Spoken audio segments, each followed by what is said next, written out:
實係入咗海裏邊。咁有一次好嘛？各位傳媒大家好。今早凌晨3點53分，一架由迪拜嚟香港嘅貨機，機上有4個機組人員，佢哋喺降落機場北跑嗰陣時劃出跑道，繼而咧係衝爛鐵絲網，然後墮海。咁好不幸呢，當時我哋機場保安公司有架巡邏車都喺上述個位置，飛機將嗰個巡邏車亦都撞咗落海。我哋即時係啟動咗機場應變中心，消防亦都迅速趕到現場，將機上4個機組人員救出。咁隨後消防亦都喺個水底，喺被撞咗落海嘅車裏邊係救出2位機場保安公司嘅員工。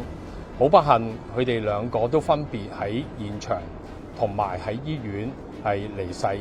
我哋對於2個嘅員工離世，我哋深表歉意。我哋會盡一切嘅努力去幫助員工去度過最困難嘅時間。佢哋分別亦都喺機場服務咗7年同埋12年。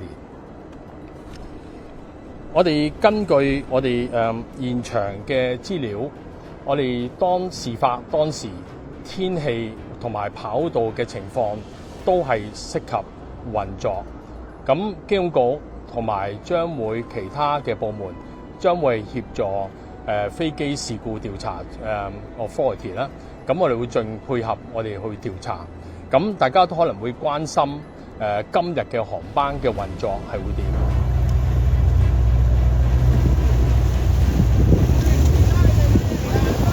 知道你同事講咗啦，我哋咧過少少，我哋先唔會再賣噶啦。記者01、明報同埋 Reuters，你同事。